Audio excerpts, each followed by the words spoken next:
안녕하세요. 인생커닝입니다. 네, 오늘은 자영업자분들의 현실에 대한 이야기를 해보려고 하는데요. 최근에 올린 영상에서 한 구독자분이 컨텐츠 제안을 해주셨는데 자영업자 관련 컨텐츠를 다뤄달라고 부탁을 하시기도 했고요. 원래 저도 이걸 다뤄보려고 많이 생각을 했었어요. 간혹 주변에 자영업을 쉽게 생각하시는 분들을 접하기도 하고 이런 얘기 하시는 분들 많아요. 뭐 회사 때려치고 유튜브나 해볼까라든지 카페 등 자영업을 해보자, 치킨집을 차리든 아니면 가게를 차리든 이런 얘기를 쉽게 하시는 분들이 좀 있는 것 같아요. 그래서 또 이 자영업에 대해서 생각하고 있었던 꿈, 그러니까 과거부터 자영업을 하고 싶어 하시는 분들도 있고요. 충분히 고려하시고 결정할 수 있도록 사례를 각색해서 말씀을 드려보도록 하겠습니다. 이 씨는 30대 중반의 여성이에요. 그녀에게는 20대 초반부터 꿈이 있었는데 20대에서 30대를 거쳐서 맛집이나 핫플레이스 등을 돌아다니는 게 그녀에게는 유일한 낙이었거든요. 그래서 회사를 다니면서 열심히 돈을 모으면서 자기도 저런 가게를 열어서 운영을 해보고 싶다, 이렇게 생각을 많이 하고 있었습니다. 특히 어디에 관심이 많았냐면 카페나 디저트 가게 등에 관심이 많이 갔는데 20대 중반부터 회사 생활을 하면서 성실히 모은 돈이 있었고 퇴직금까지 생각하면은 한 1억 5천만 원 정도가 있을 가능성이 보였어요. 그래서 가게를 차려볼 만하지 않을까라고 생각을 했고, 또 무엇보다 이렇게 생각했어요. 자신이 다니고 있는 회사의 경직된 조직 문화가 싫었고 또 더 이상 회사만을 다니면서 답답한 생활을 하고 싶지 않았던 게 굉장히 컸습니다. 그래서 자영업자들을 보면서 자기가 원할 때는 가게도 닫고 휴식도 취하고 또 9시까지 출근을 해야 되는 그런 굴레에서 벗어날 수 있다, 야근의 굴레에서 벗어날 수 있다, 이런 생각을 하고 아르바이트 등을 고용해서 운영을 할 수 있지 않을까 하는 여유로운 모습을 그리면서 이제 계속해서 생각이 구체화되기 시작을 해요. 결국에 이 이후로 회사를 그만두고 카페 창업을 준비하기 시작합니다. 아까 말씀드렸던 대로 그녀의 수중에 있는 돈은 한 1억 5천만 원 정도인데 가게를 어떤 규모로 할지, 인테리어는 어떤 식으로 할 거고 비용은 얼마나 지출을 할지, 커피 머신을 얼마에 구매를 할지 아니면 중고로 살지, 리스를 할지 하나하나 엄청난 고민들이 연속으로 시작이 돼요. 그러다가 너무나 힘드니까 이거 일일이 내가 이걸 고민할 바에는 프랜차이즈로 해야 되지 않을까라는 생각을 하기도 합니다. 근데 프랜차이즈 커피숍 중에 흔히 아는 스타땡땡이라든지 투땡플레이스 같은 우리가 흔히 잘 알고 있는 커피숍은 어마어마한 돈이 들어간다는 거를 알게 돼요.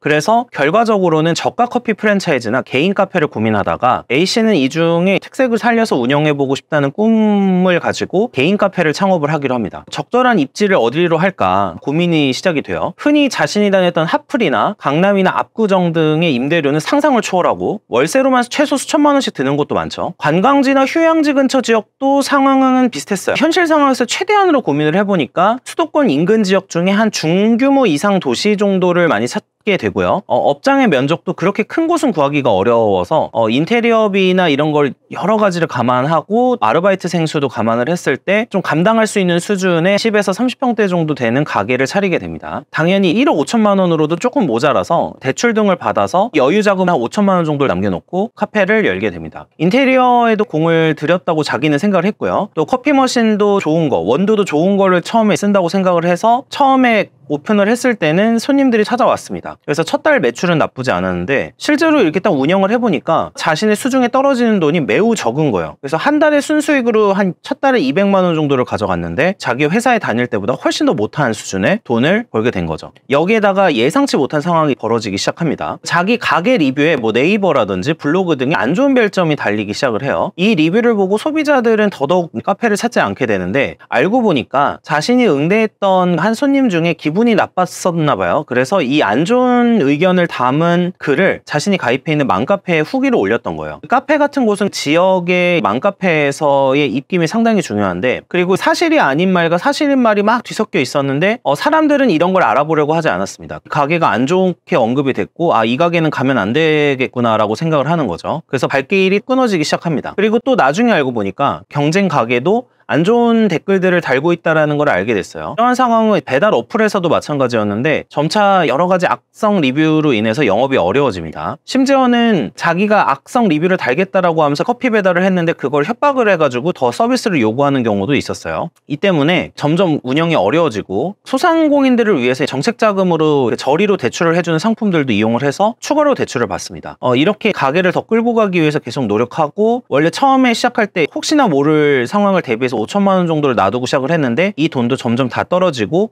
점점 자금이 없어지기 시작을 해요. 결국에 1년 정도 지나서 폐업을 고민하게 되고 그나마 조금이라도 돈을 건지기 위해서 가게를 인수할 사람을 찾기 시작을 합니다.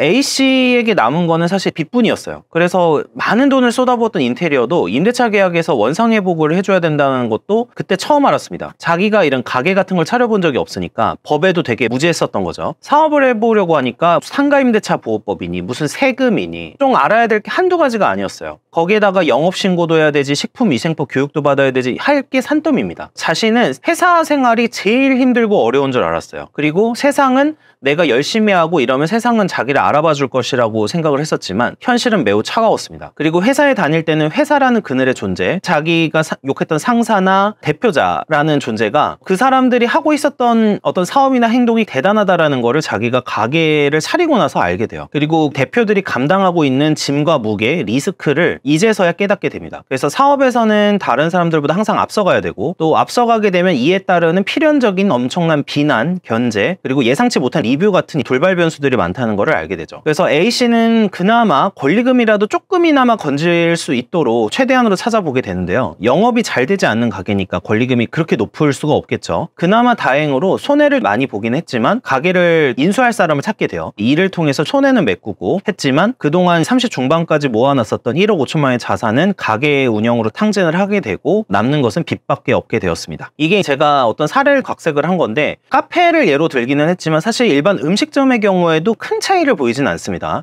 물론 술집이라던가 이런 거는 조금 다를 수 있지만 어쨌든 객관적으로 봤을 때 자영업자분들이 겪는 현실들을 제가 표현을 해드린 거예요. 저에게 사실 의뢰를 해주시는 분들은 두 가지 케이스세요. 자영업에서 성공을 하셔서 프랜차이즈라던가 아니면 계약서 자문이라던가 또 무슨 소송이라던가 이런 거를 의뢰하시는 분도 있고요. 또 반대로 실패를 하셔서 오시는 케이스들도 있어요. 근데 오늘은 실패 케이스를 다룬 건데 악성 리뷰 등에 따라서 뭐 업무방해나 명예훼손으로 고소하시는 분들이 있고요. 그 다음에 대출빚을 못 갚아서 회생이나 파산하시게 되는 분들도 있고 또 요즘에는 노동법 리스크가 있어서 노동법 리스크로 저를 방문하시는 분들도 꽤 많습니다. 저는 사실 사업하는 걸 반대하지 않는 사람이에요. 근데 하나 말씀드리고 싶은 게 제발 신중히 고민하고 하시라고 조언을 해요. 어떤 사람은 회사보다 사업이 맞는 사람도 분명히 있습니다. 분명히 있는데 사실 사업으로 성공하는 거는 회사원으로 성공하는 것보다 훨씬 어려운 게 현실이에요. 그래서 사업으로 성공하는 사람들은 1%의 사람들이고 이 사람들이 갖고 있는 어떤 멘탈이나 이런 건 어마어마합니다. 성공하신 분들의 경우에 제가 책임감도 영상에서 강조한 적이 있었는데 책임감도 엄청나고요. 회사에 소속돼서 월급을 받는 게 훨씬 더 행복한 사람들이 많다는 게 제 생각이고 사업까지 혹시나 염두에 두신다면 저는 무조건 사무직보다는 기술직으로 하셔라. 그래야지 이런 기술이나 전문성을 살려서 사업을 하시기가 조금 더 좋다. 근데 일반 사무직을 하시다가 치킨집을 하신다거나 카페를 하신다거나 하면은 이게 잘 되는 케이스를 저는 그렇게 많이 보지 못했어요. 그리고 하나 더 말씀드리면 전문성은 기본이고 음식점을 한다면 음식이 맛있는 건 기본이고요. 그 다음에 뭐가 중요하냐면 마케팅 감각이나 영업 감각이 있어야 돼요. 그래서 이것까지 생각을 하면은 알아야 될 게 정말 많고 이걸 다 어느 정도 해낼 수 있어야 사업으로서 돈을 벌 수 있다라고 저는 생각을 한다는 거죠. 지인들에게 자영업 창업 과 관련해서 하는 말이 있는데 회사라는 곳이 얼마나 따뜻한지 너희들은 알아야 된다라고 제가 말을 많이 해요. 그러니까 자영업이든 사업이든 이쪽 세계로 진입을 할 거라면은 꿈을 가지고 목표를 가지고 희망을 갖고 노력하는 건 기본이고 굉장히 냉철해져야 됩니다. 세상이라는 게 그렇게 단순하지 않아요. 그냥 사업자들은 적이고 뭐 근로자들은 선이고 막 이렇지 않습니다. 근로자들도 선한 사람이 있고 악한 사람이 있는 거고 사업자들도 선한 사람이 있고 악한 사람이 있어요. 자신이 좋은 제품만 만들고 잘 되겠지라는 굉장히 나이브한 생각을 가지고 자영업을 시작하시는 분들이 많은데 수익을 남기고 사업이 잘 하는 거는 음식을 잘하는 것과는 완전히 별개의 문제입니다. 그리고 가장 큰 문제는 뭐냐면 이 사업으로서 뭔가 성공을 한다는 건 이런 의미를 갖고 있어요. 초보 진입자, 사업을 처음 차리는 사람이죠. 초보 진입자가 기존에 40에서 50년 동안 했던 사람들과 싸워야 하는 시장이 바로 사업이라는 곳이에요. 그러니까 프로페셔널하게 해야 되는데 그거를 처음부터 잘 해내야 된다는 거예요. 그래서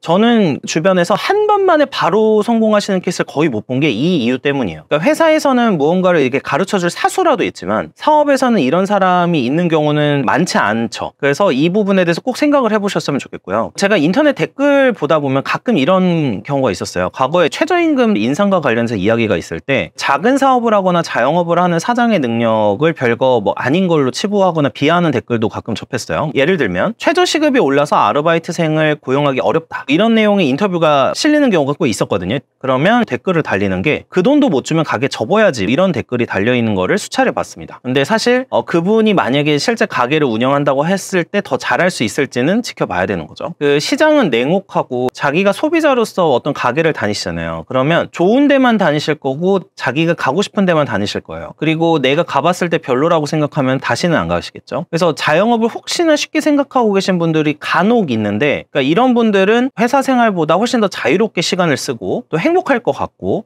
내가 갑이니까 직원들한테 함부로 해도 될 것 같고, 또 자신이 원할 때 가게 문을 닫고 여행도 갈 수 있을 것 같고, 막 이렇게 해서 시작하시는 분들도 있는데, 실제로 운영을 해보면 그러니까 쉬는 시간조차 갖기가 힘들어요. 그리고 훨씬 더 얽매이게 되고 책임감이 훨씬 더 많이 부여되기 때문에 감당해야 될 책임, 그리고 직원들, 고객들에 대한 어떤 약속, 이런 것까지 생각을 하면 휴식과는 거리가 먼 삶을 살 수밖에 없다라는 거를 꼭 말씀드리고 싶었습니다. 그리고 자영업이나 사업에서는 내가 생각하지 못하는 리스크들이 굉장히 많다는 거, 제가 자영업에서는 무슨 리뷰라던가 이런 걸 예로 들어서 사례를 설명해 드렸지만 경쟁업체들의 비방이나 비판도 많아요. 그래서 이런 것까지 이겨낼 수 있는 수준이 돼야 되고, 인터넷에서는 이게 무분별하게 사실 정보의 진실이나 신빙성을 판단할 수가 없죠. 이게 경쟁 상대가 악의를 가지고 달린 댓글인지 실제로 해당 서비스가 나빠서 그런 댓글이 달리는 건지는 알 수 없지만 그냥 그거를 접한 소비자들은 딱 보자마자 이 가게는 가면 안 되겠네 이렇게 생각하는 거예요. 그래서 이런 리스크도 굉장히 많다라는 걸 말씀드리고, 저도 지금 작은 업장이긴 하지만 운영하면서 느끼는 게, 그리고 과거에 와인바도 했었고,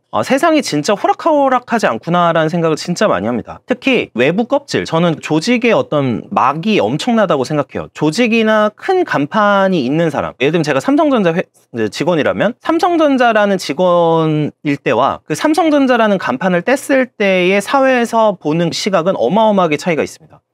이런 간판이 없이 시작을 해야 되는 게 사업이고, 생존하기 위해서는 완전히 다른 차원의 노력이 필요하구나라는 거를 절실히 느끼게 되죠. 그러니까 전문직은 누구나 성공할 거라고 생각을 하지만 사무실이나 로펌 운영하면서 거액의 빚을 지는 경우도 많고요. 시험 공부처럼 정해진 루트를 잘 해내는 걸로 가능한 곳은 회사라면, 회사가 아닌 곳에서 내가 조직을 만들어야 되거나 사업을 시작을 하게 되면은 개업부터는 완전히 다른 게임이 시작이 됩니다. 공부는 정해져 있는 것을 하면 되지만 사업은 그렇지가 않으니까요. 만약에 자영업을 시작하시려고 한다면 고민을 해보시고 시작을 하셨으면 좋겠고, 주변에서 이제 자영업을 하시려고 하시는 분들이 있다라고 하면은 한번 진지하게 이야기를 나눠보셨으면 좋겠다는 생각을 하고 있습니다. 시청해주셔서 감사합니다.